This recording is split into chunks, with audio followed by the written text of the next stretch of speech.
Shabbat Shalom. Shabbat Shalom. Que tengan un buen y agradable día. Oye, en esta noche les deseamos que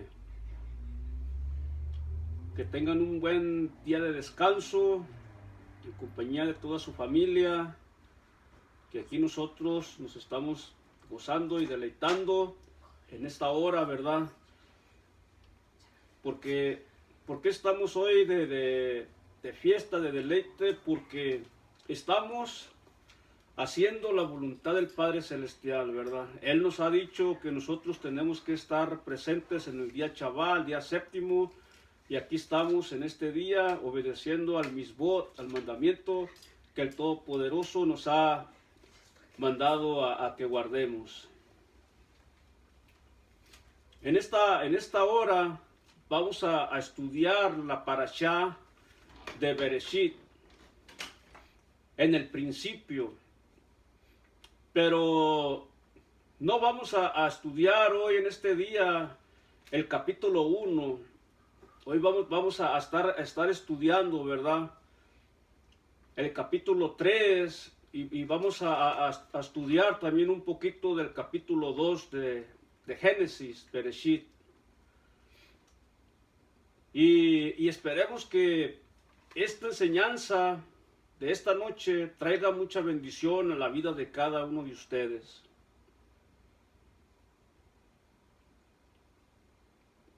Esperemos que cada uno de nosotros, cuando nos sumerjamos en esta Torah, en esta palabra que el Todopoderoso nos ha dado, ¿verdad? Entremos en un deleite, porque esta palabra es como una agua que fluye, como un manantial que está fluyendo y fluyendo y fluyendo y nunca termina, y siempre está dando bendición tras bendición a la vida del ser humano.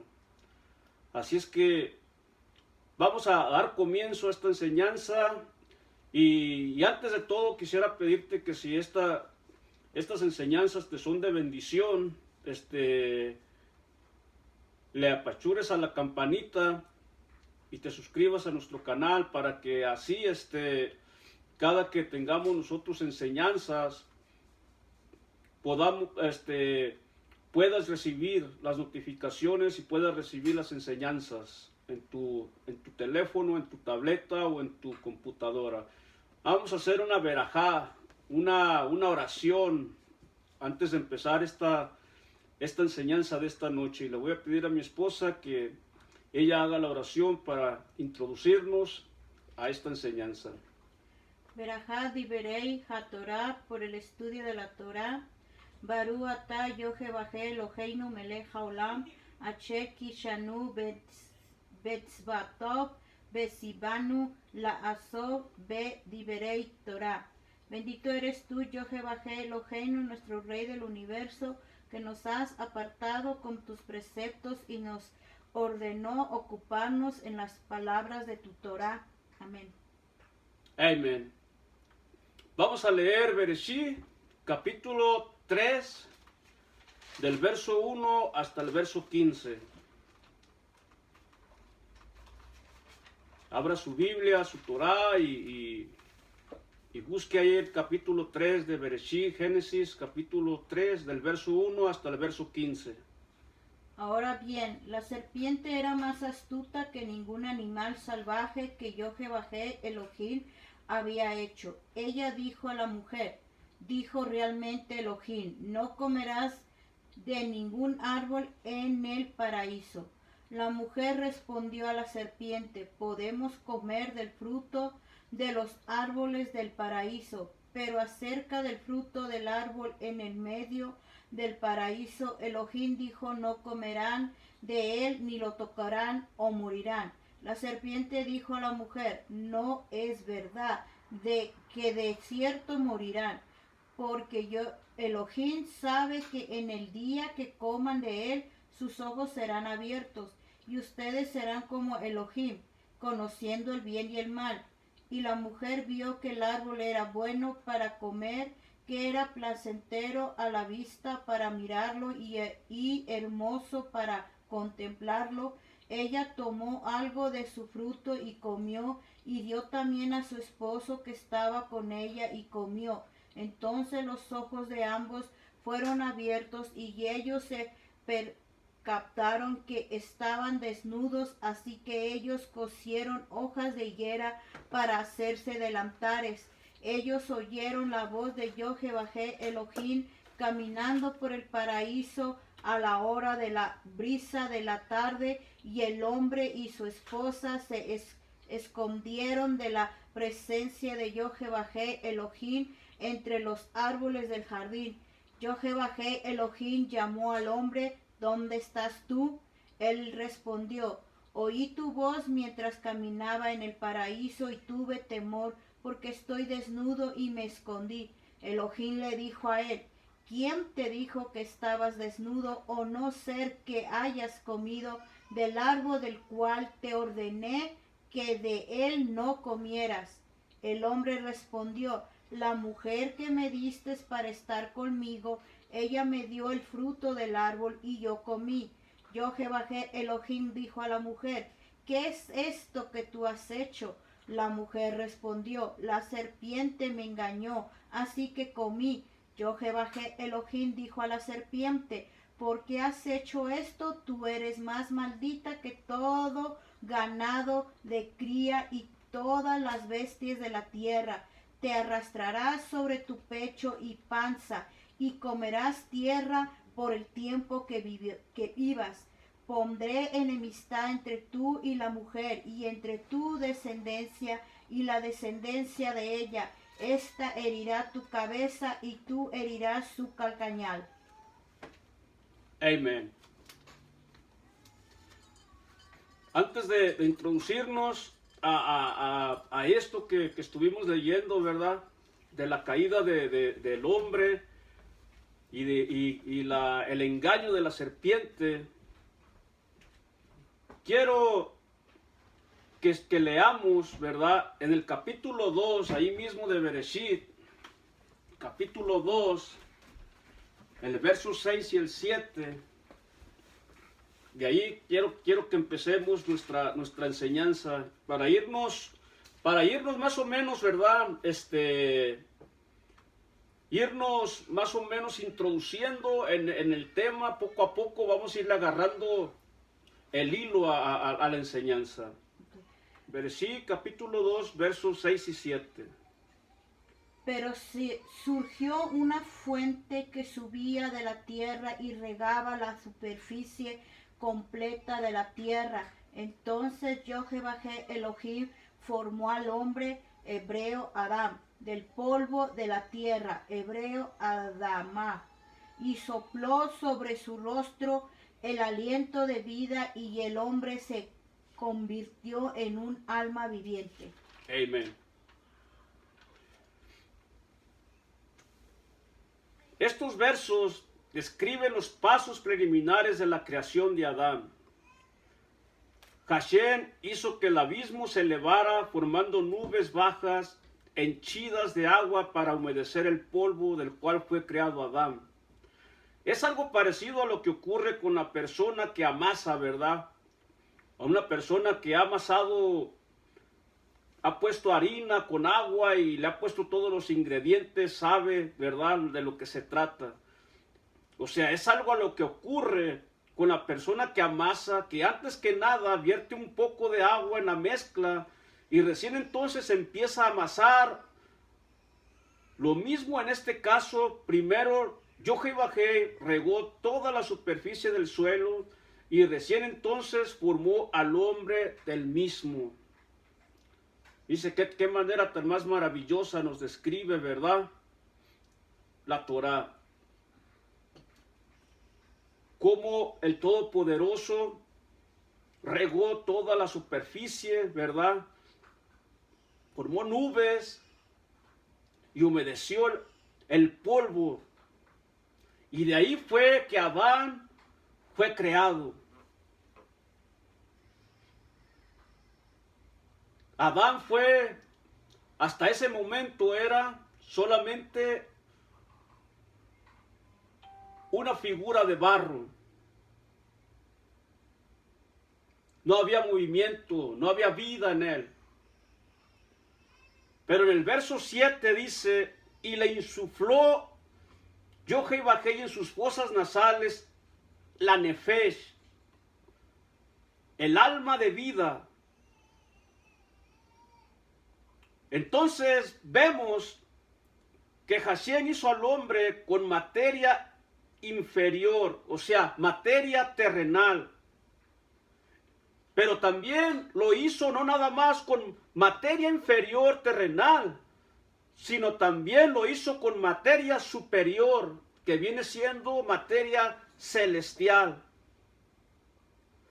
O sea, que su cuerpo fue hecho a partir de polvo y su alma con el ruaj.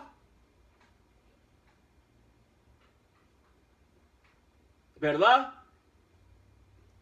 O sea, tomó Hashem parte de la tierra, del mundo inferior, pero él insufló en su nariz el aliento de vida.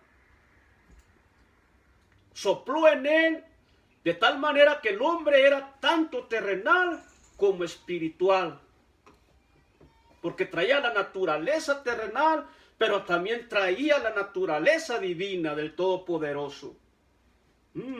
Qué tremendo, ¿verdad?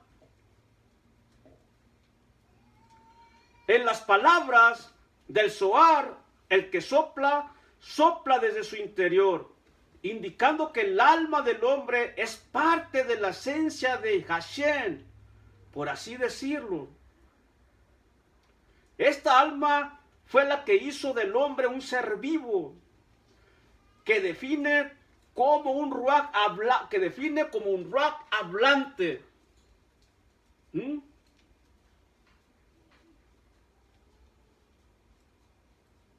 O sea que esta combinación, ¿verdad?, fue lo que hizo que el hombre fuera un ser vivo,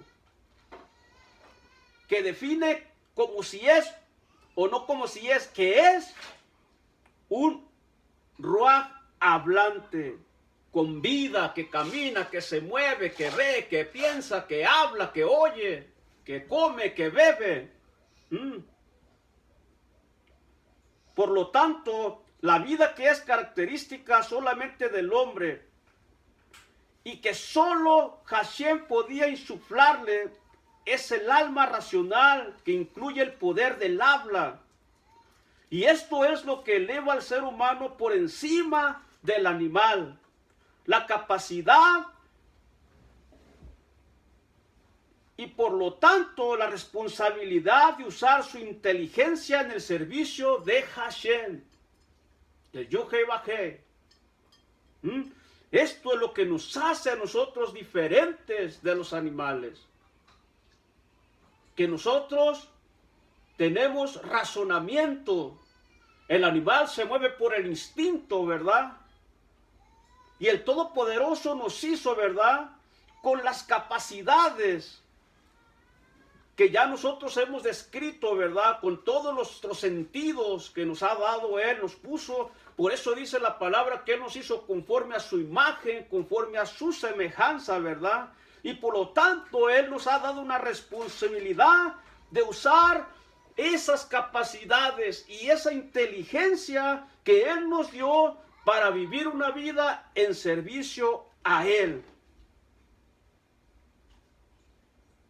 Ahora, del verso 8 al 14, ¿verdad?, que no lo vamos a leer, nomás voy a hablar. Empezamos a ver la vida dentro del jardín del Edén. Hashem formó a Adán fuera del jardín para que viera el mundo de espinos y cardos, ¿verdad? O sea, para que Adán mirara la forma de donde él fue creado, de donde él fue hecho, ¿verdad? Y ahí en ese lugar donde fue Adán hecho, ahí existían cardos, ¿verdad?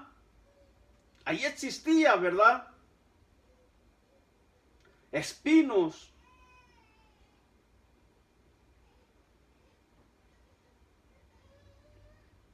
Recién entonces Hashem lo condujo al jardín para que viera sus alternativas antes de que se le diera el primer precepto. O sea, en otras palabras, ¿verdad? A Adán se le dieron las alternativas de que él pudiera ver tanto el jardín del Edén como el mundo lleno de aridez, lleno de espinos y de cardos, ¿verdad? Para que él pudiera racionar en su vida y mirar qué es lo que le conviene a él. Es como si el Todopoderoso le dijera, mira, aquí te pongo la vida y aquí te pongo la muerte, aquí te pongo la bendición y aquí te pongo la maldición. Escoge qué es lo que tú quieres, ¿verdad? Qué tremendo. Y ahí le puso Hashem sus alternativas. Y ahí le puso el primer precepto. Primero la Torá describe el jardín que fue creado especialmente para el hombre. Y después en el verso 15 retoma el relato de Adán y Java. Y ahí vemos, ¿verdad? En el verso 9, el árbol del conocimiento del bien y del mal. Los jajamín explican el efecto de comer el fruto del árbol que Hashem habría de prohibir al principio. Cuando Adán y Java fueron creados, dice que su impulso natural era hacer el bien. Si bien sabían en forma abstracta que existía el concepto de pecado, no era algo que ellos desearan al comer del árbol, que representaba una mezcla de bien y mal. De ahí que viene su nombre, del árbol del conocimiento del bien y del mal. Trajeron el mal dentro de sí mismos y lo hicieron parte de su propia naturaleza. Una vez que comieron del árbol, cambiaron la naturaleza del hombre. Ahí cambió todo. A partir de ese momento, el hombre nació con bajos impulsos como la avaricia, el egoísmo y un desenfrenado deseo por todo aquello que saciara su creciente apetito. Fíjese nada más. A través del estudio del pensamiento y de la autodisciplina, el hombre debe refrenar esa naturaleza y esos deseos e inculcarse la inclinación de hacer el bien y sentir rechazo por todo lo malo. O sea que fue algo tan tremendo en esto, que esto trajo al ser humano, ¿verdad? Algo que jamás ellos tuvieran o pudieran haber sospechado en sus vidas. Trajo un impacto cósmico, como lo hemos hablado en otras ocasiones, ¿verdad? Que cuando ellos empiezan y comen de ese árbol, todo su mundo empieza a transformarse de una manera tan rápida que es como si tuvieran un giro de 365 grados en su vida, ¿verdad? Porque como tú estás viviendo una vida K2, una vida donde no hay malicia en tu vida, y de repente comes algo y en ese momento empiezas a sentir todos esos impulsos en tu vida. Pero es a través, ¿verdad?, del estudio de la Torá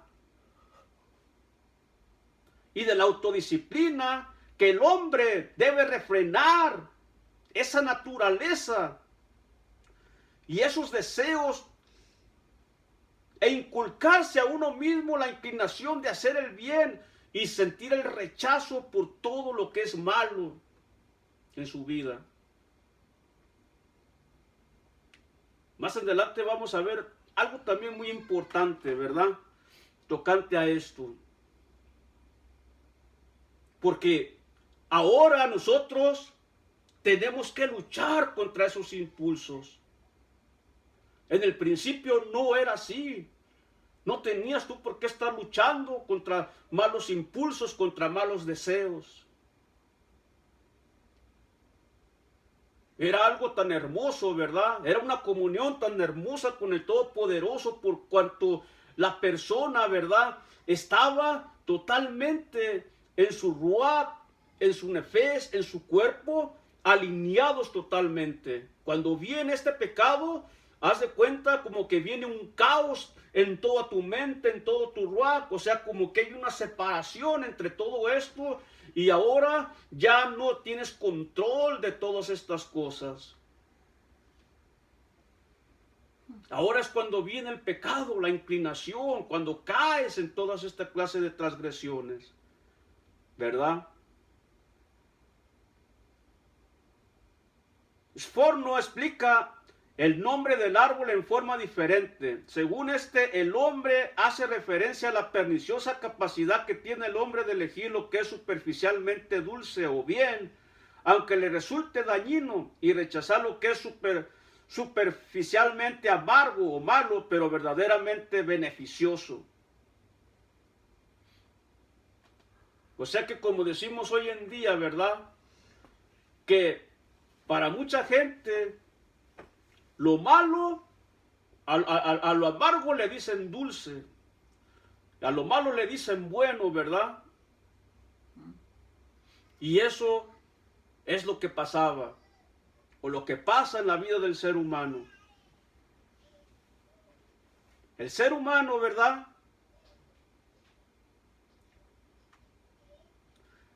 dice que esto es bueno, el pecado es bueno, aunque resulte dañino, ¿verdad? O sea, en otras palabras, el ser humano anda de mujeriego acostándose con prostitutas aquí y allá, y vas para allá y no se protege. Y las consecuencias vienen a su vida. Enfermedades, el SIDA, gonorrea,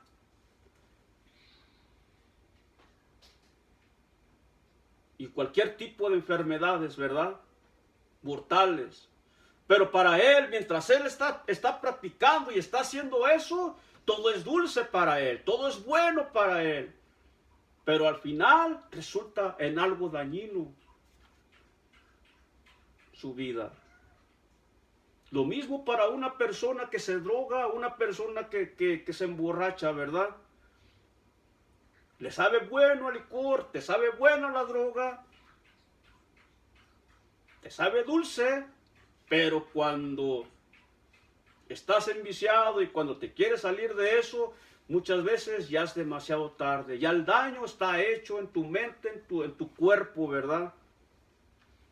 Ya se envició. Yo he mirado consecuencias de muchas personas, ¿verdad?, que han muerto por causa de las drogas o por causa del alcohol. Ya cuando tienes la cirrosis, ya no hay escapatoria. Ya cuando la droga te dañó el cerebro, te dañó tus pulmones, tu cuerpo, ya no hay escapatoria. De tal manera que por eso la Torah nos enseña, ¿verdad?, que a esas cosas nosotros tenemos que rechazarlas y no hacerlas. Y aunque las cosas parezcan a veces amargas, porque para mucha gente la palabra de Jehová es muy estricta, es muy amarga, ¿verdad?, y no la quieren seguir porque dicen que es muy duro, que la gente no está preparada, que Hashem te pone muchas restricciones y todo. Para ellos esta palabra es amarga, pero cuando uno camina por ella, ¿qué dice? Que es beneficioso para tu vida. ¿Por qué? Porque como tú te apartas de todo ese mal, tus días son prolongados sobre la faz de la tierra. tienes que ser sabio, y el Todopoderoso nos habla, ¿verdad?, que con la sabiduría de Él nosotros podemos vivir muchos años más sobre la faz de la tierra, ¿verdad? En el verso 15 vamos a ver, ¿verdad? Verso 15 del verso 2, del capítulo 2.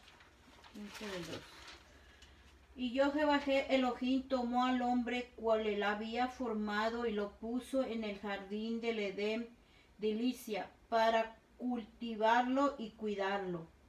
Amén.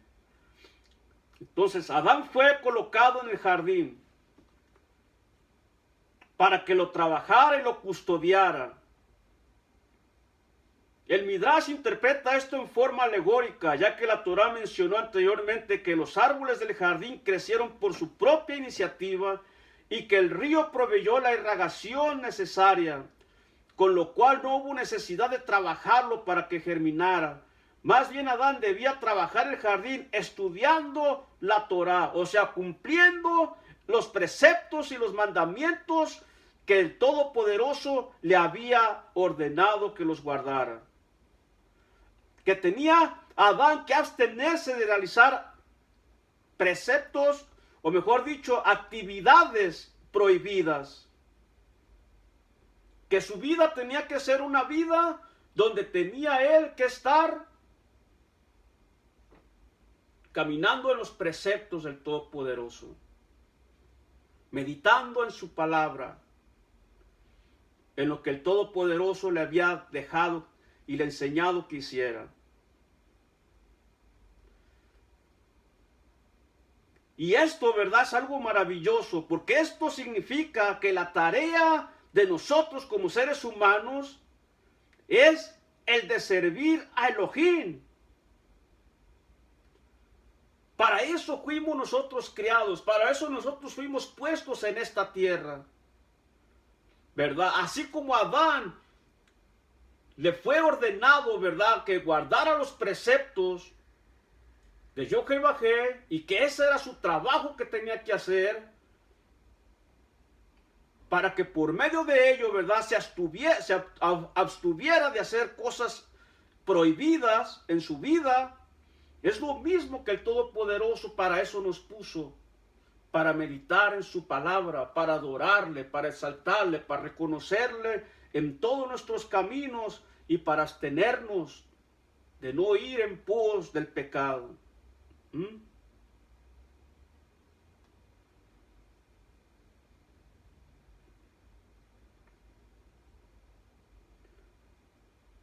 Si lo hace o si lo hacemos, entonces se satisfarán sus necesidades materiales. O sea, si nosotros, ¿verdad?, hacemos lo que nos dice el Padre Celestial, seremos saciados y nos satisfaremos. ¿Cómo se dice esa palabra? Satisfaremos. Nos satisfaremos en nuestras necesidades materiales, como ocurrió con Adán en el Edén, que Hashem le dio todo para que él viviera una vida tremendamente maravillosa.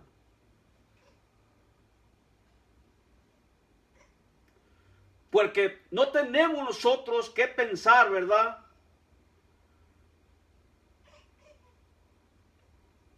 que el trabajo y el esfuerzo físico es lo único que nos permite alcanzar el éxito. Esto no es así. Nuestro esfuerzo y nuestro trabajo y nuestras capacidades no son suficientes para alcanzar el éxito. Para alcanzar el éxito realmente en la vida se necesita el Padre Celestial con nosotros. Solamente con Él podremos obtener las necesidades reales satisfechas en nuestras vidas, ¿verdad? Porque Él es el que provee a nuestras vidas. Él es el que nos dice en su Torá, ¿verdad?, si oyeres atentamente la voz de Jehová tu Elohim, y guardares mis mandamientos, todas estas bendiciones vendrán sobre tu vida. Serás bendito al acostarte y al levantarte. Serás bendito al entrar y a salir de tu casa. Serás bendito cuando andes sobre el camino. Será bendita tu arteza de amasar y tu canasta. Será bendito, ¿verdad?, el fruto del vientre de las madres, de las esposas en el hogar, de los hijos. No habrá mujer estéril. El fruto del ganado también se multiplicará. El granero se llenará, porque yo Jehová te bendecirá si escuchas lo que Él dice, ¿verdad? Entonces, Él es nuestra meta. En Él es el que tenemos que poner nuestros ojos. Porque Él es el que produce que la tierra germine y dé su fruto. Y en Él es el que tenemos que esperar siempre. Ahora vemos el verso 17.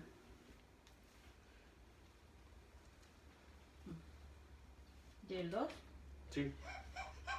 Pero del árbol del aprendizaje y el conocimiento del bien y el mal, de este tú no comerás, porque en el día que tú comas de él, ciertamente morirás.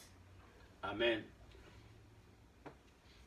Pues el día que comas de él, ¿verdad? Dice, ese día los malos impulsos de la envidia, la lujuria y el honor se despertarán dentro de ti, impidiéndote que alcances el objetivo de la espiritualidad plena mientras estés en este mundo. Y en consecuencia, en la vida eterna será para ti una carga intolerable. O sea, el día que una persona caiga en el pecado y empiece a caminar por ese pecado, es entonces, ¿verdad?, cuando vendrán sobre ellos todas estas cosas, la envidia, la lujuria y el honor propio, ¿verdad?, de la persona, se levantarán dentro de sí, impidiéndole alcanzar el objetivo. ¿Cuál es el objetivo? Exaltar el nombre del Todopoderoso. Y en consecuencia a estas desobediencias y a este pecado, no alcanzará la persona la vida eterna, el Jehová, sino que será para él una carga intolerable. Ciertamente morirás, le dijo Hashem a Adán, ¿verdad? Adán alcanzó la edad de 930 años y es evidente que no iba a morir apenas comiera el fruto. Más bien quedaría susceptible a la muerte, mientras que si no hubiera pecado, su santidad o su kedushá lo habría mantenido con vida para siempre. Allí fue el gran engaño. ¿Ve? Allí fue el gran engaño sobre él. Él hubiera podido vivir para siempre. Vivió 930 años, pero hubiera podido haber vivido muchos más años y viviera para siempre. Pero ese pecado lo hizo que probara la muerte. Qué tremendo, ¿verdad? Sí. Y ahí es donde viene todo este desastre.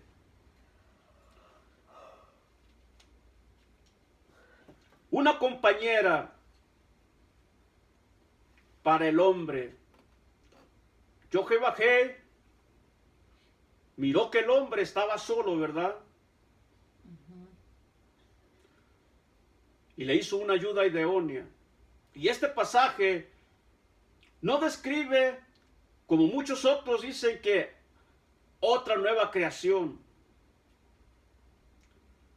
Muchos hoy en día dicen que la Biblia habla de dos creaciones, pero aquí no está hablando, ¿verdad?, que Jehová hizo otra nueva creación, sino que simplemente desarrolla la información de las criaturas mencionadas en el capítulo, en el verso 1:25. Hashem sabía que Adán necesitaba una compañera cuyo propósito no sería el de la reproducción, pues Adán había sido creado también con esa función. Más bien, Hashem quería que Adán tuviera el compañerismo, el apoyo y el desafío que existen en los buenos matrimonios, y quería que los hijos que le nacieran a Adán y a su futura pareja fueran criados por un padre y una madre. Escuchen, un padre y una madre. Las necesidades que uno tiene de ambos en la vida son demasiado obvias como para entrar en detalles. Pero antes de crear la compañera de Adán, Hashem le trajo todas las criaturas para que viera por sí mismo que ninguna de ellas estaba adaptada a él, y de ese modo él mismo pediría una compañera. Entonces él valoraría a su pareja recién formada y no la menospreciaría. Y Adán la llamó Isha, mujer, que quiere decir mujer, porque fue tomada del Ish, del hombre. Sin embargo, lo que no se explica es por qué el hombre es llamado Ish. Ese nombre, fíjense bien lo que voy a decir, ese nombre de Ish proviene de la palabra Esh. ¿Y qué es lo que significa Esh? Significa fuego.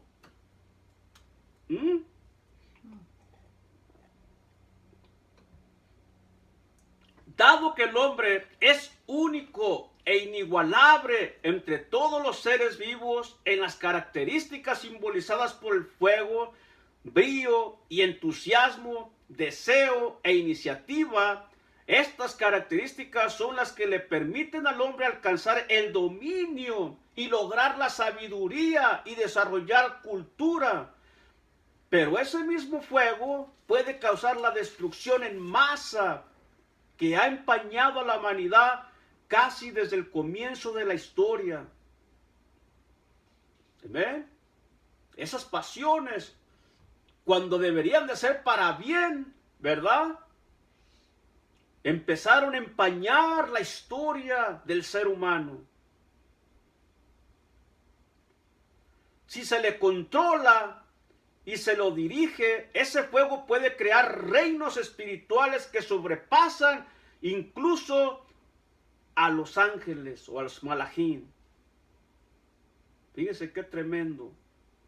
Hasta dónde el ser humano puede llegar cuando un ser humano se disciplina, cuando un ser humano, ¿verdad?, vive para Hashem, ¿verdad? Es un fuego, pero es un fuego, ¿verdad?, que es para bien. Por eso dice la palabra, ¿verdad?, en Hebreos, ¿verdad?, que sus trabajadores, sus ángeles que están en su presencia, dice que son, ¿qué?, ministros de fuego, ¿verdad? Él tiene sus ministros que son fuego. Y por eso, ¿verdad?, nosotros estamos viendo que este fuego que también hay dentro de nosotros puede causar reinos espirituales. Puede causar, ¿verdad?, que el ser humano se eleve de una forma tan espiritual que pueda uno llegar a mirar la cabó de Yohei como lo hicieron los profetas, como lo hicieron, ¿verdad?, los Shelihim, los apóstoles. Que no eran cualquier tipo de personas, eran personas llenos del fuego del Ruach HaKodesh. Por eso dice Yirmeyahu, ¿verdad?, que dice: traté de callar y ya no quería hablar de ti, pero tu palabra era como un fuego dentro de mis huesos y no me pude callar. Y esto es lo que produce la palabra, esto es lo que produce una persona, ¿verdad?, cuando está lleno del fuego del Ruach HaKodesh en su vida. Y esto es algo tan maravilloso. La presencia de la divinidad en los seres humanos está expresada en las letras que se agregan a sus nombres. Una Yod en el nombre de Ish y una Hei en el nombre de Isha. O sea, una yod o yud, como le quiera decir, en el nombre del varón, y una hei en el nombre de la mujer, Isha. Y estas dos letras conforman el nombre divino, que es Yah. Porque Hashem tiene que estar presente en la unión de marido y mujer. Si ellos le permiten entrar, entonces su unión es divina. De lo contrario, las letras agregadas que forman el nombre de Hashem se retiran de dicha unión y ambos se quedan simplemente, ¿verdad?, sin esas letras, sin la yod y sin la hei. ¿Y qué produce esto? Produce un fuego destructivo que no solo dañará la propia relación, sino que además puede encender una conflagración que causará daño a todos los que los rodean. Por eso es tan importante estudiar esto, porque se da cuenta usted cómo el matrimonio es tan importante, que la presencia de Yod-Heh-Vah-Hei esté. Porque ese fuego de Yod-Heh-Vah-Hei, su presencia estará con nosotros, y eso nos ayudará a nosotros a poder caminar, a poder nosotros ser personas triunfantes, y a poder nosotros saber sobrellevarnos, y a poder nosotros caminar en esa bendición. Pero si nosotros, ¿verdad?, no tenemos a Hashem en nuestros hogares, entonces este fuego, ¿verdad?, causará daño a nuestras vidas, ¿verdad? Porque el fuego de nuestros corazones, de nuestras vidas, cuando amamos a Yod-Heh-Vah-Hei, ¿qué es lo que queremos en la vida?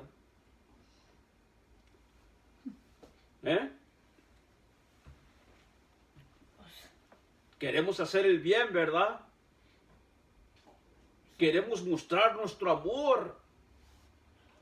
Sí. Y eso nos impulsa a nosotros, ¿verdad?, a llevar este fuego y hablar de nuestro Padre Celestial, que les mostremos al mundo, ¿verdad?, que Él está dentro de nuestros matrimonios, dentro de nuestros hogares, y que Él lleva todo en su debido control, ¿verdad? Pero si nosotros, ¿ves?, no está ese fuego de Hashem en nosotros, ¿verdad?, ese fuego que está ahí, como dijimos, que está completo, ¿verdad?, donde está la yod y donde está la hei, ¿ves?, ese fuego es un fuego bueno, que va a crear reinos, que va a fluir este fuego y va a convertir a otras personas que van a querer ser como ese matrimonio, como esa pareja, ¿verdad? Pero cuando ese fuego no está dentro de ese matrimonio, no está Hashem en ese matrimonio, es una vida de perros, de pleito, de todo lo peor, de malos deseos, de malos impulsos, ¿verdad? Sí. De maldiciones. Entonces ese fuego lo único que va a traer, ¿qué? Es destrucción, ¿verdad? Ahí es cuando vienen los sartenazos, cuando vienen los palazos, los escobazos, y vienen ahí toda clase de cosas, ¿verdad? Que ese fuego lo único que va a acarrear es destruir, divorciarte, Yeah. ¿verdad? Fíjese bien lo que dice el 18. Lea el 18, por favor. Del 2, ¿verdad? Ajá. Yod-Heh-Vah-Hei Elohim dijo, no es bueno que el hombre esté solo. Hagamos para él una compañera apropiada para que lo ayude. Fíjese aquí lo que dice esta versión. Un ayudante frente a él, que literalmente se le llama un ayudante en su contra. Vamos a ver por qué. Esto es bueno saber todo esto, les digo. Si el hombre es digno, entonces la mujer va a ser un ayudante. Pero si es indigno, entonces ella estará en su contra. Fíjese bien. Muchos han señalado que el matrimonio ideal no es necesariamente aquel en que ambas partes están totalmente de acuerdo en todos los temas. A menudo La mujer tiene la responsabilidad de oponerse a su marido y evitar que actúe en forma precipitada o ayudarlo a que llegue a un equilibrio. ¿De qué modo? Cuestionando y criticando y debatiendo. Por lo tanto, este verso significa literalmente que hay momentos en los que la mujer lo ayuda mejor al oponérsele. ¿Mm?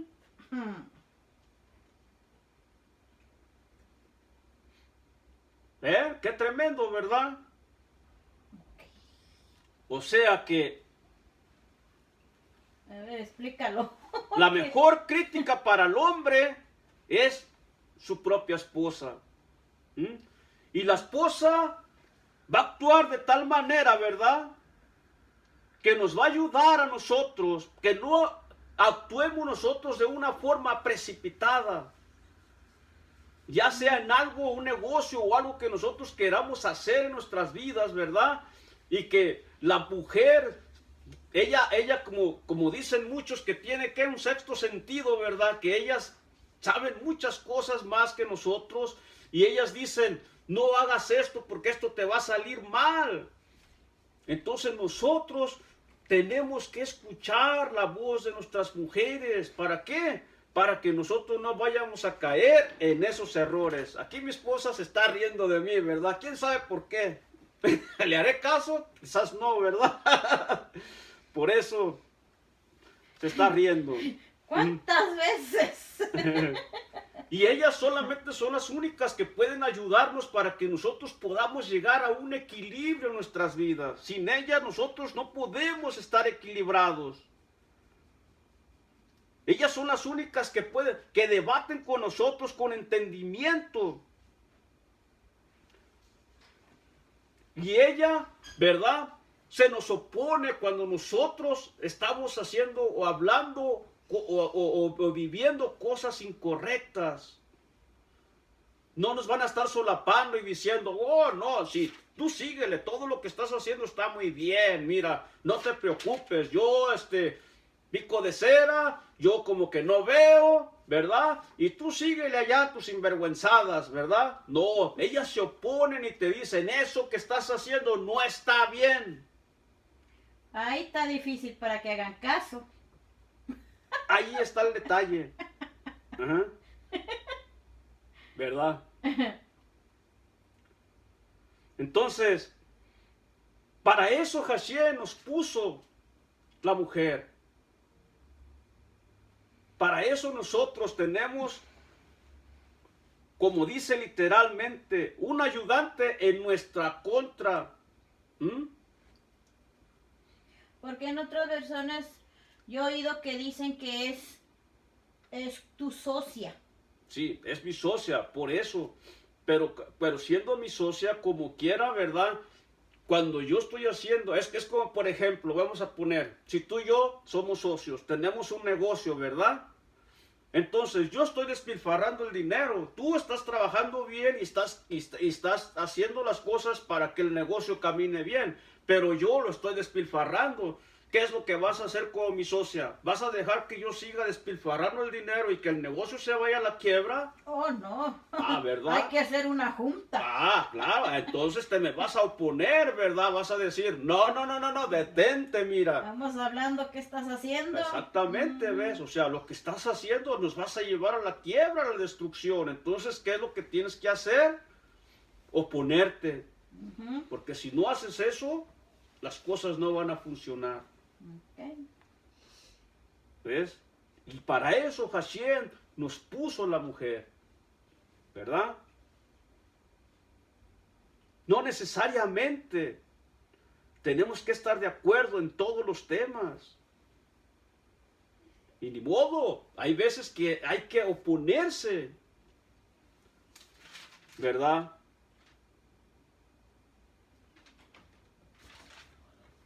Entonces, vamos a ver, el verso 20.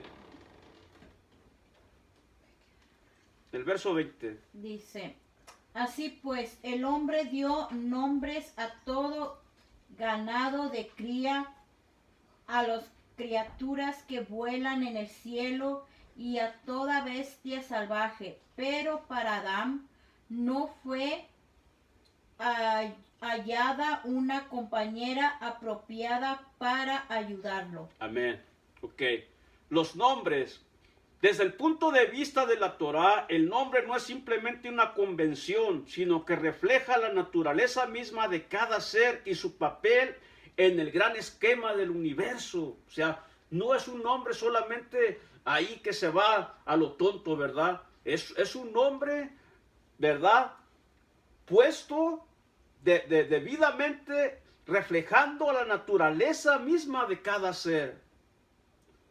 Y así por eso vemos una y otra vez en la Torá que los nombres de las personas tuvieron un profundo significado en sus vidas, pues expresaban su misión. Adán tenía el poder de reconocer la esencia de cada animal, fíjate, y de nombrarlos en consecuencia.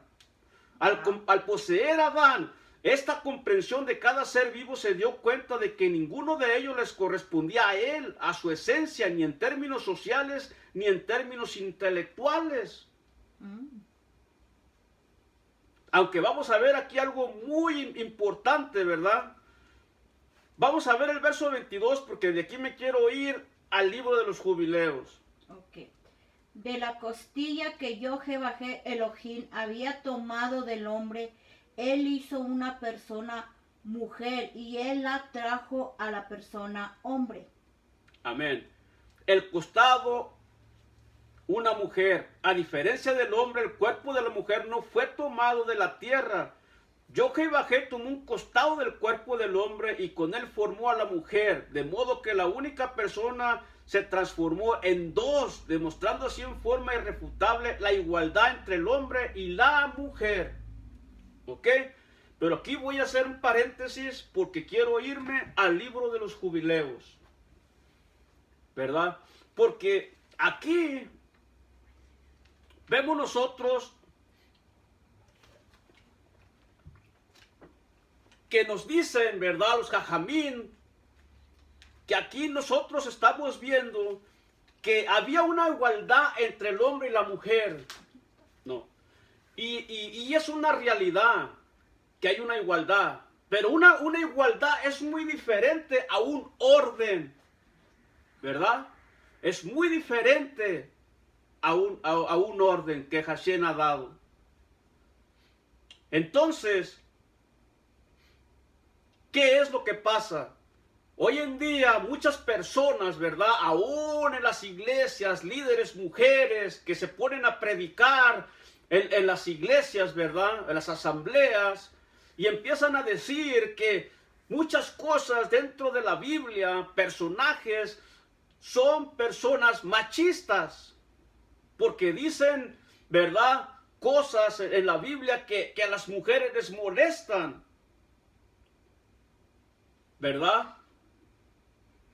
Y vamos a ver el motivo de por qué Hashem hace este orden dentro del pueblo y de su asamblea, ¿verdad? Y por eso es aquí donde me quiero detener, porque quiero hablar aquí de la creación y la purificación de la mujer. Entonces, cuando dice la palabra, no es bueno que esté el hombre solo, hagámosle un auxiliar como él. Y Hashem, nuestro Elohim, le infundió un sopor de manera que se durmió. Tomó para formar a la mujer uno de sus huesos y así lo hizo. Aquella costilla es el origen de la mujer y arregló con carne su lugar tras formar a la mujer. Hashem despertó a Adán de su sueño. Este se levantó en el día sexto y Hashem le trajo su mujer. Adán la vio y exclamó: esto es pues hueso de mi hueso y carne de mi carne. Esta será llamada hembra, pues de hombre fue tomada. Por esto serán el hombre y la mujer uno. Por esto dejará el hombre a su padre y a su madre. Se unirá a la mujer y serán una sola carne. En la primera semana fue creado Adán, y la costilla que habría de ser su mujer en la segunda semana se la mostró. Por eso se dio orden de guardar una semana por varón y 2 por hembra en la impureza de ellas. Cuando Adán hubo pasado 40 días en la tierra donde fue creado, lo llevamos al jardín del Edén para que lo labrara y guardara, y a su mujer. a los 80 días. ¿Se da cuenta? Adán entró al Edén a los 40 días y Eva entró, o Java entró a los 80 días.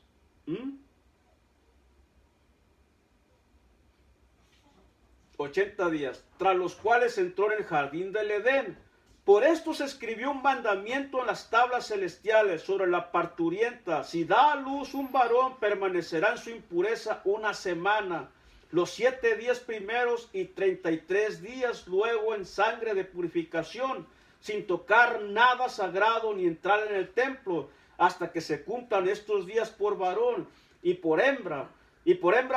Permanecerá en su impureza 2 semanas, 14 primeros días y 66 días, luego en sangre de purificación, siendo el total 80 días. Tras cumplir estos 80 días, la hicimos entrar en el jardín del Edén, pues es más Kadosh que toda la tierra, y todos los árboles en él plantados son Kadosh.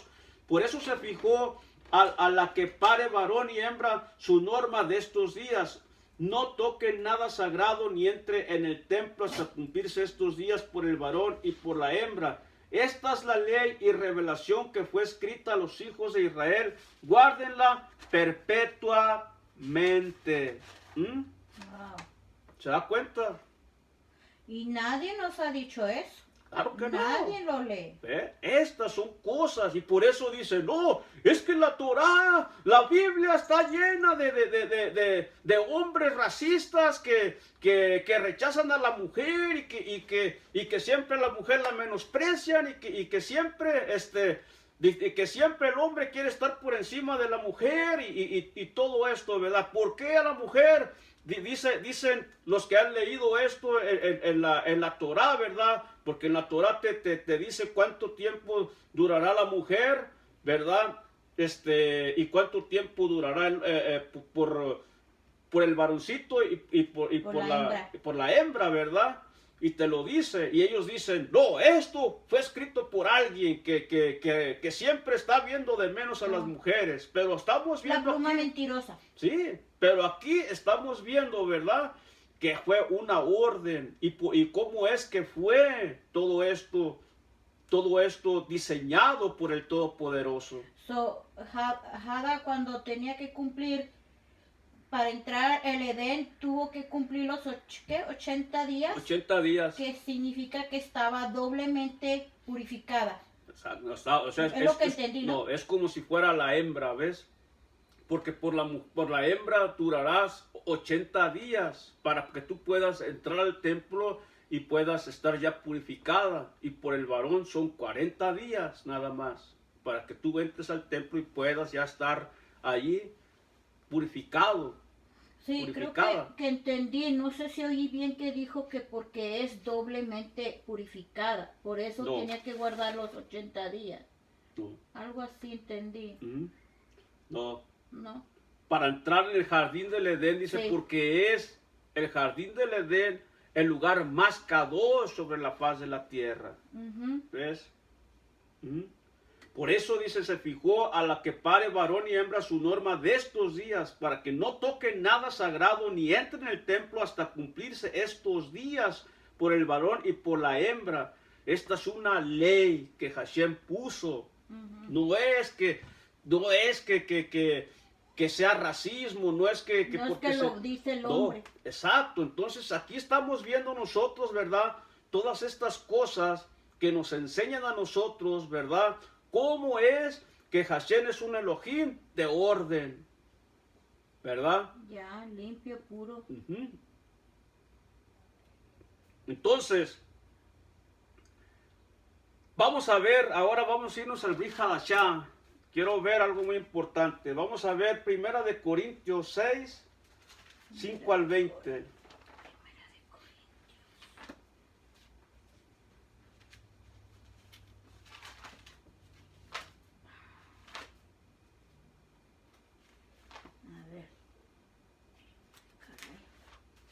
Pero voy a leer un poquito aquí, ¿ok? Dice, por ello el hombre dejará La Torá dice, por ello el hombre dejará a su padre y a su madre. La Torá no quiere decir que el hombre no debe continuar atendiendo y honrando a sus padres, sino que se refiere solamente a una separación física, que la unión con su mujer debería ser tan fuerte que el hombre tenga que irse del hogar de sus padres y establecer un nuevo hogar junto a ella. Una sola carne, el hombre y la mujer, que se una a su mujer y a nadie más, porque el marido y la mujer son en realidad una sola carne, como lo fueron al comienzo de la creación. Por eso puede ocurrir únicamente si también se fusionan en una sola mente, un solo corazón, una sola alma, y si subordinan toda su fuerza y todo su esfuerzo al servicio de Hashem. Fíjese nada más. Dale. ¿De Corintios qué? Corintios Primera de Corintios, capítulo 6, del 15 al 20. del 15 al 20. Primera de Corintios 6 del 15 al 20.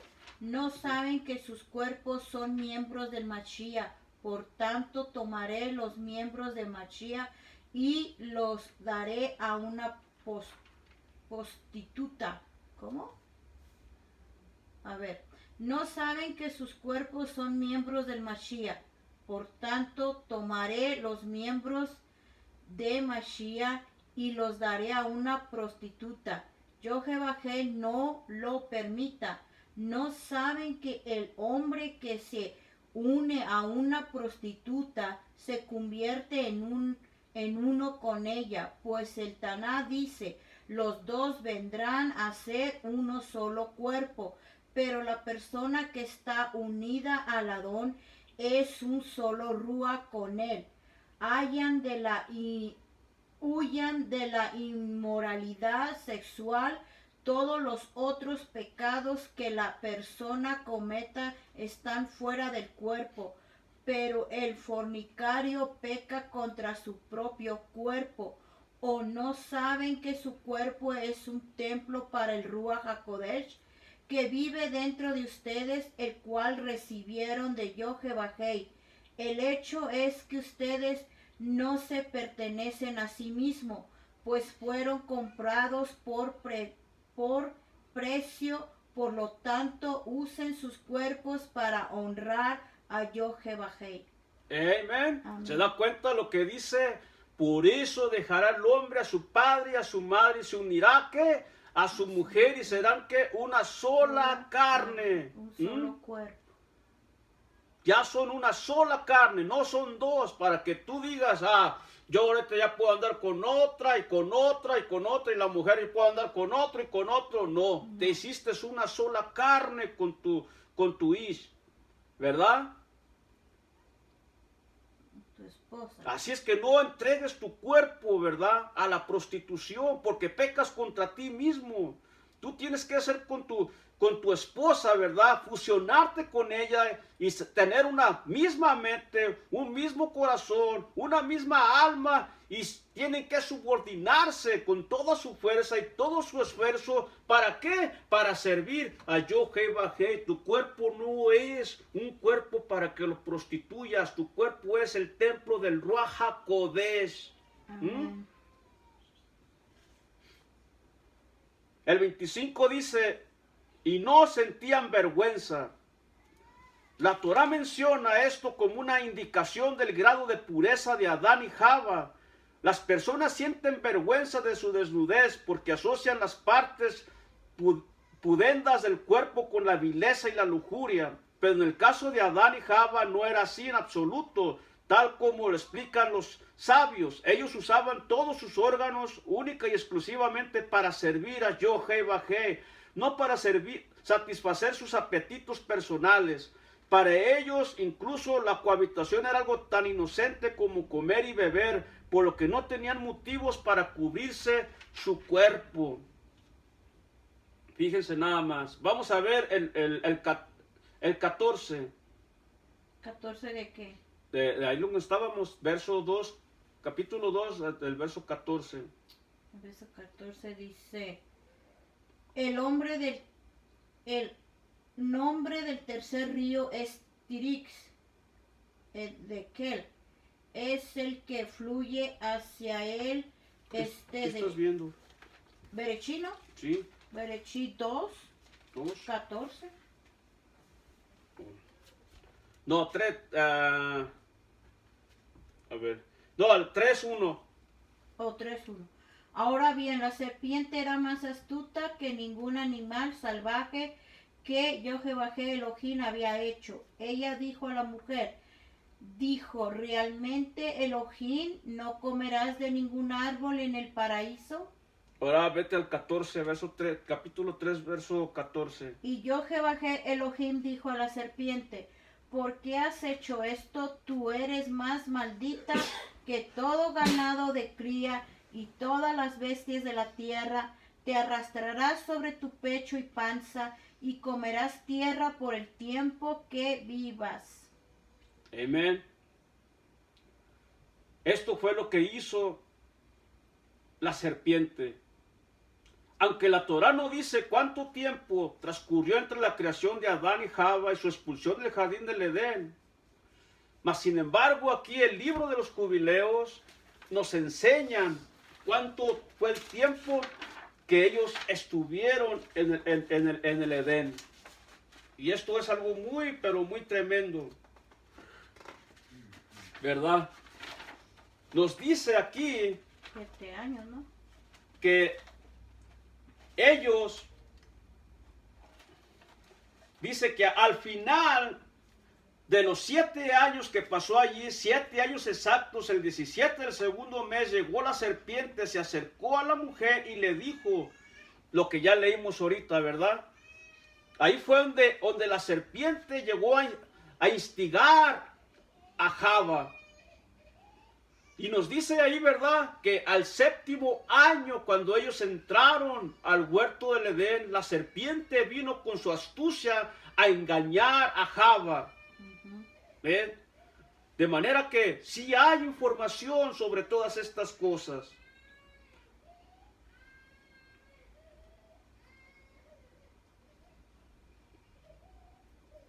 A Adán se le había ordenado un solo precepto, que no comiera del árbol, y ahora se iba a poner a prueba su determinación, a ver si Adán era capaz de resistir esa tentación. El consenso de los comentaristas es que la serpiente de la narrativa era literalmente una serpiente. En lo que no se ponen de acuerdo es en cuál es la fuerza que ella representaba, la inclinación malvada, el Satán o el ángel de la muerte. De acuerdo con el Midrash, antes de que esta astuta bestia fuera maldecida, se desplazaba erguida y poseía cierta facultad de comunicación.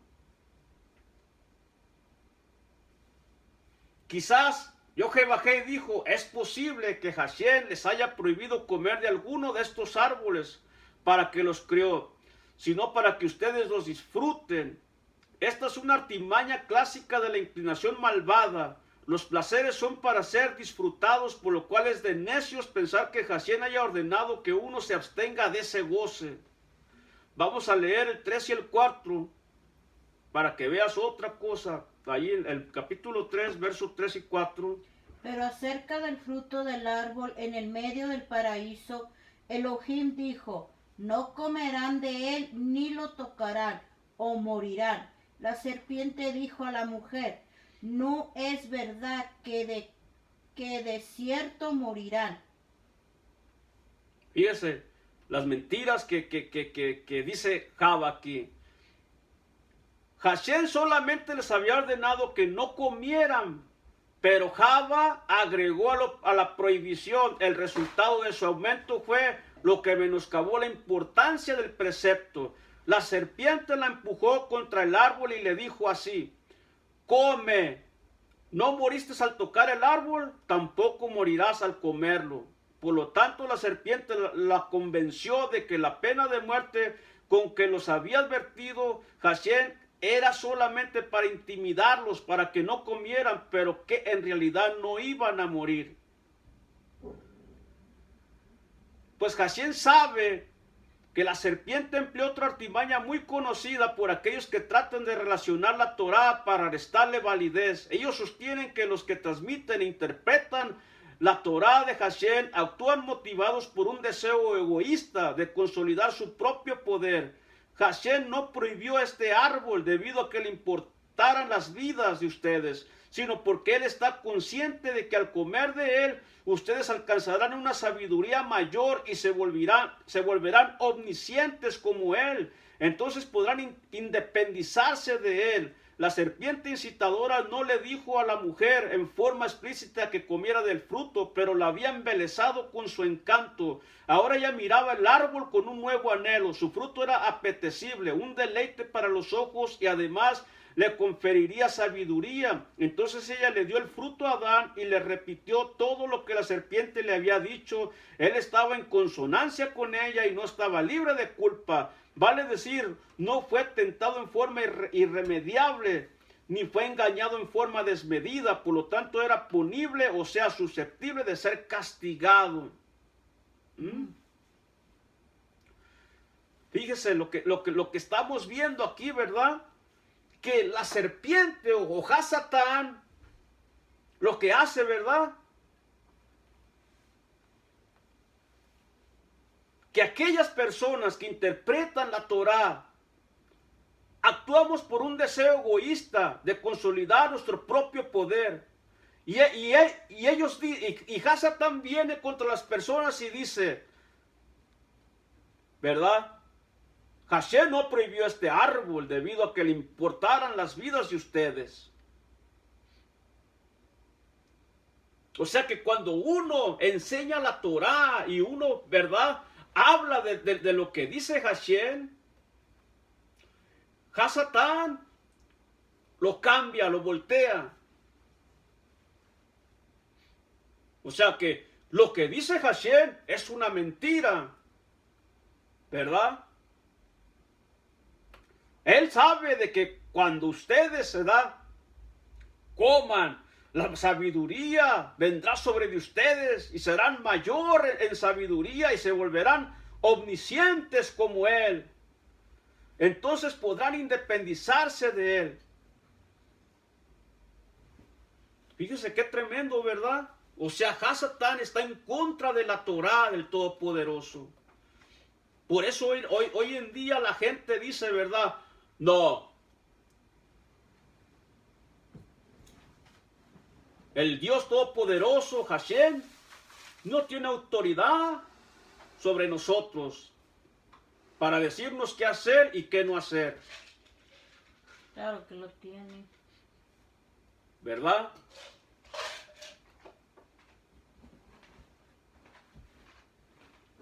Y muchos también, ¿verdad? Dicen, la Biblia es mentirosa, la Biblia se contradice. Elohim no es real.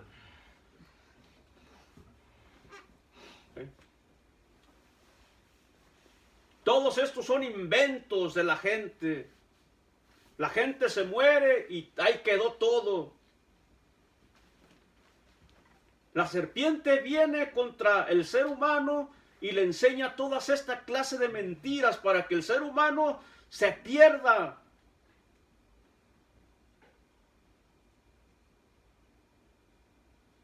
Pero vean ustedes lo que sucedió.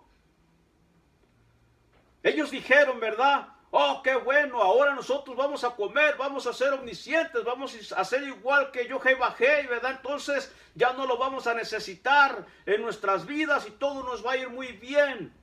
Pero fíjense qué tremendo, que cuando comen de eso fruto se percataron.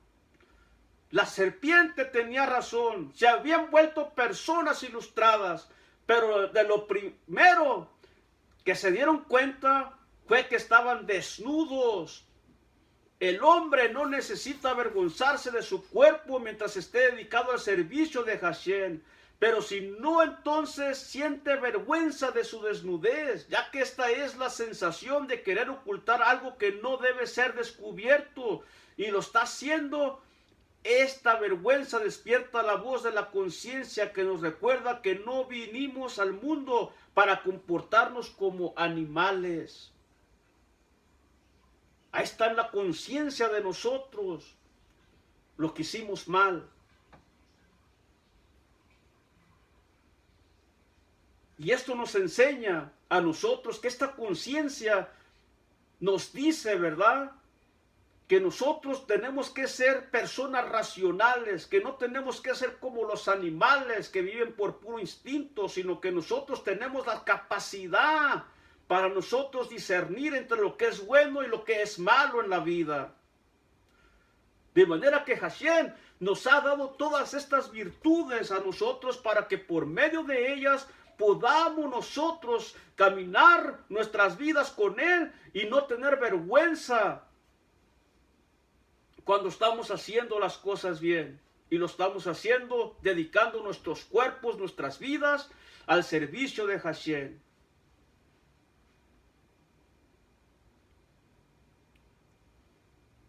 ¿Oyeron? Hashem hizo que oyeran su voz para concederles la oportunidad de ocultarse y también para enseñarles buenos modales, que no hay que sorprender a las personas cuando éstas se encuentran en una situación deshonrosa.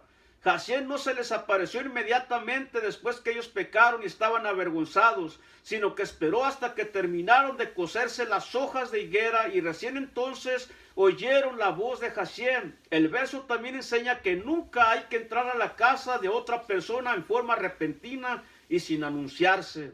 Así es que ya sabe, antes de ir a una casa, primero toque, primero llame. Y si la persona está dispuesta, entonces puede venir a su casa. Si no, no vaya usted repentinamente a la casa de ninguna persona. Y Hashem les dijo, ¿dónde estás? Por supuesto que Hashem sabía dónde estaba Adán. La pregunta no era más que una manera de iniciar un diálogo sosegado con él, para que no sintiera tanto terror que le impidiera arrepentirse o responder, como habría sido el caso de Hashem. Lo castigaba en forma repentina, pero Adán no se confesó, fíjese, sino que como vemos en el verso 12, le recriminó a Hashem el regalo tan preciado que le había dado, su mujer. Fíjese nada más.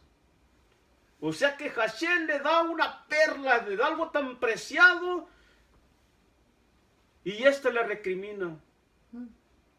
La mujer que tú me diste, ¿para qué me la dabas? Ella me hizo pecar, ella es muy malvada, yo soy un hombre muy santo, muy kadosh.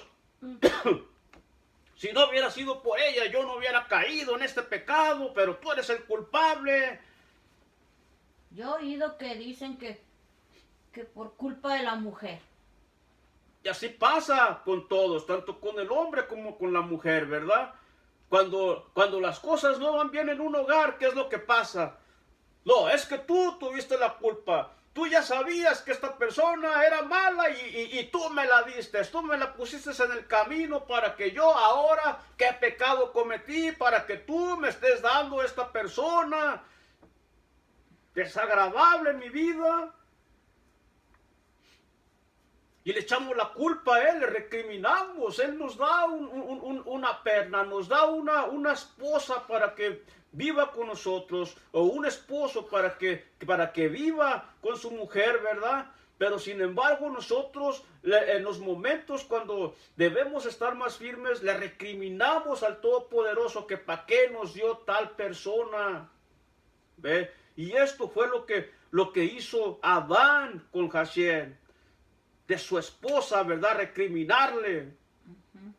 Como si Hashem estuviese equivocado, como si él le hubiera dado algo, ¿cómo se dice? Le hubiera dado una mujer exclusivamente para que él cayera. ¿Verdad? Y Adán no quiso confrontar su pecado, no quiso abrir su corazón y decir, tú me mandaste, ¿verdad? Un mandamiento y yo no lo llevé a cabo, te fallé. Ah, no, ¿ves? Yo no fallé, Hashem, tú fallaste en haberme dado esta mujer.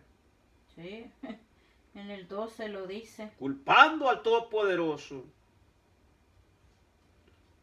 Y fíjese, otro ejemplo que da el Midrash.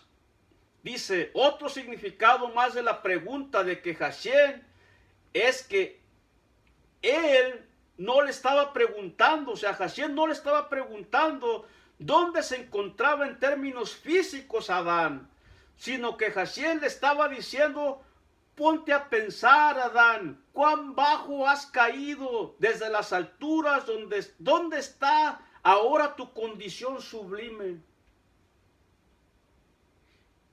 Fíjese nada más. O sea, Hashem no le estaba diciendo, Adán, ¿dónde estás? Hashem, yo que bajé y sabía dónde se encontraba Adán. ¿Verdad? Sino que Hashem le estaba diciendo, ¿verdad?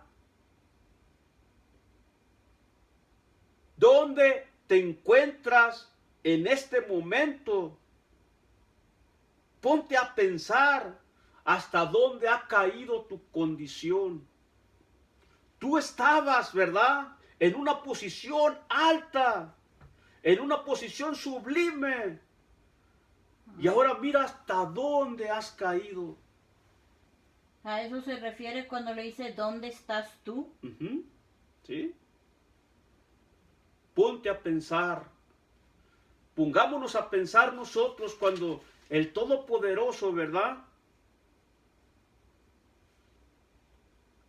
nos levanta, cuando el Todopoderoso te bendice, cuando el Todopoderoso pone un vallado alrededor de ti.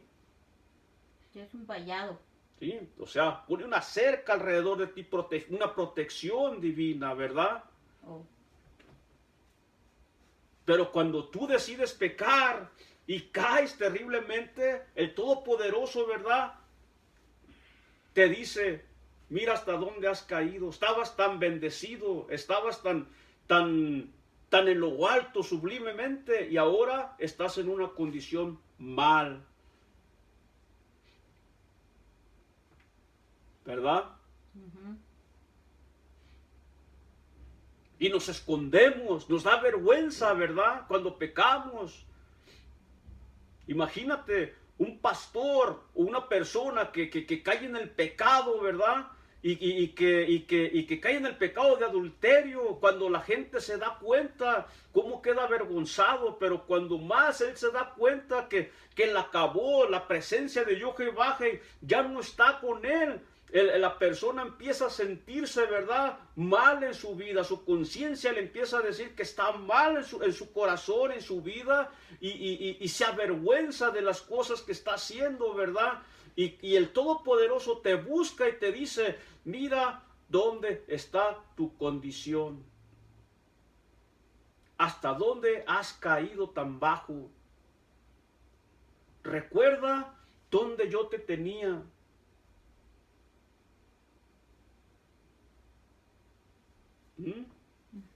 Fíjese otra cosa bien importante. En el verso 12, léelo para que vean. ¿Del 3? El hombre respondió, la mujer que me distes para estar conmigo, ella me dio del fruto del árbol y yo comí.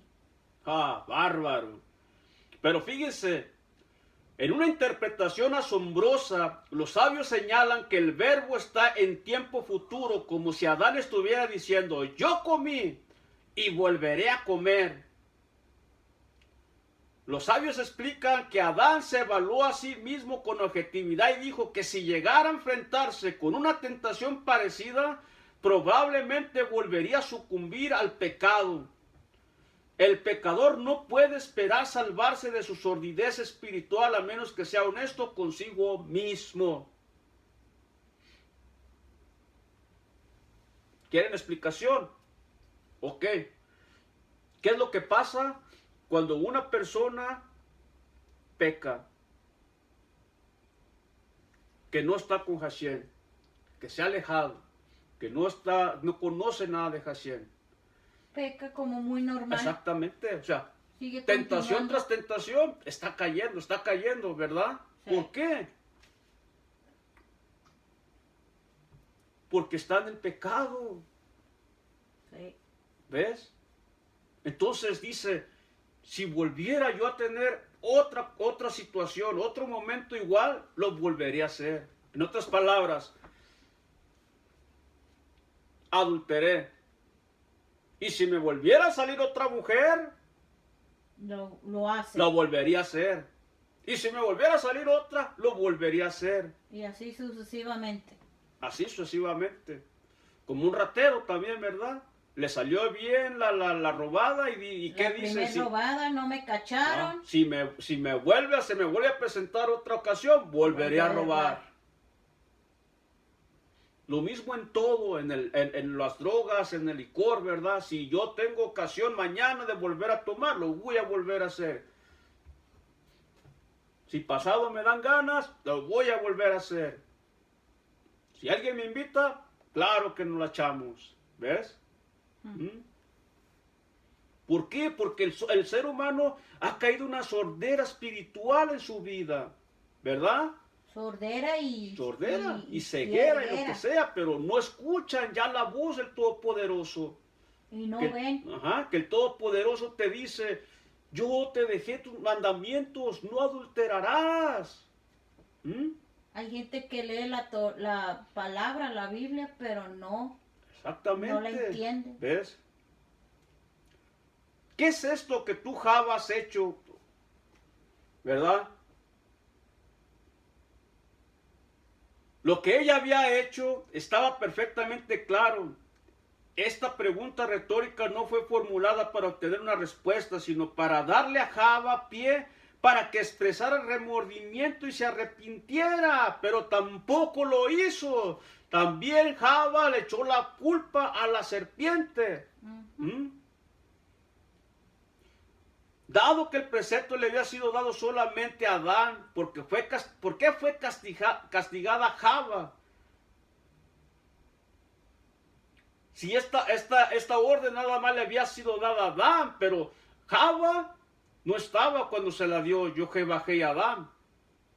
Pero es lógico que Adán le tuviera que haber dicho a Java, ¿verdad? Hashem dijo que de este árbol no podemos comer. Sí, porque pues, según se cree en otras personas que han predicado de este tema, se cree que Adán le mostró todo el paraíso y fue cuando le dijo. ¿Ya? Los pecadores son castigados. Si bien claramente este fue un castigo por la falta de Adán y Java, no debe interpretarse como una represalia al asimilar a su propia naturaleza, la conciencia del pecado y la tentación. Al mismo Adán y Java dejaron de ser dignos de permanecer en el paraíso espiritual del Edén y por eso fueron expulsados. Como resultado, la vida cambió en prácticamente todas las formas concebibles: la muerte, la necesidad de esforzarse física y espiritualmente, el dolor del parto y la lucha por volver a obtener ese nivel espiritual que habían perdido, son todas partes del decreto que Hashem estaba a punto de pronunciar. Fíjense qué terrible sucedió todo esto, ¿verdad? Cuando todo esto pasó, ¿verdad? Que Jehová trajo todo este juicio por causa del pecado del ser humano, ¿verdad? Dice que cuando Hashem los vistió a ellos, los expulsó del jardín, ¿verdad? Y dice que en aquel día quedaron mudas las bocas de todas las bestias, animales, pájaros, sabandijas y reptiles, pues hablaban todos unos con otros en un mismo lenguaje e idioma. Imagínense, todos los animales las llevaron también. Por causa del pecado del hombre, aún los animales hablaban y dejaron de hablar. Qué trágica historia, ¿verdad? Por el pecado de un solo hombre, todas las consecuencias que vinieron. Y de ahí nosotros empezamos a ver, ¿verdad? Cuántas cosas han ocurrido a través de eso, de ese pecado. Después de ahí empezamos a ver, ¿verdad? El egoísmo de de Caín. Empezamos a ver los celos de Caín, empezamos a ver la envidia de Caín, empezamos a ver la violencia de Caín, cómo mató a su hermano Abel, ¿verdad? Ya conocemos la historia, por qué, los pleitos que había entre ellos, ¿verdad? Y conocemos mucho de esto. Indiferencias entre ellos. Sí, y entonces, ven, de ahí empezó el ser humano a descontrolarse totalmente. ¿Ven? De ahí empezó el ser humano a cavilar y a tener muchos pensamientos malignos en sus corazones y en sus mentes. Tanto fue así, ¿verdad? Que cuando nosotros vemos el capítulo 6 de Bereshit, Génesis, vemos ahí, ¿verdad? Cómo Hashem se arrepintió de haber hecho al hombre, ¿verdad? Y dijo, me arrepiento de haber hecho al ser humano. ¿Por qué? Porque dice que los pensamientos del corazón del ser humano eran de continuo al mal. Y le dolió a Hashem en su corazón y trajo destrucción sobre la tierra, trayendo un diluvio, ¿verdad? Entonces, ¿qué es lo que nos enseña todo esto? Nos enseña, ¿verdad?, que Hashem es el rey del universo. Amén. Nos enseña que Él es el que puso sus estatutos y sus mandamientos y que tenemos que obedecer lo que Él nos dice en su palabra, ¿verdad? Y esto es muy importante saberlo. Isaías 42, verso 5 dice, así dice Jehová Elohim, quien creó los cielos y los extendió, quien extendió la tierra y todo lo que de ella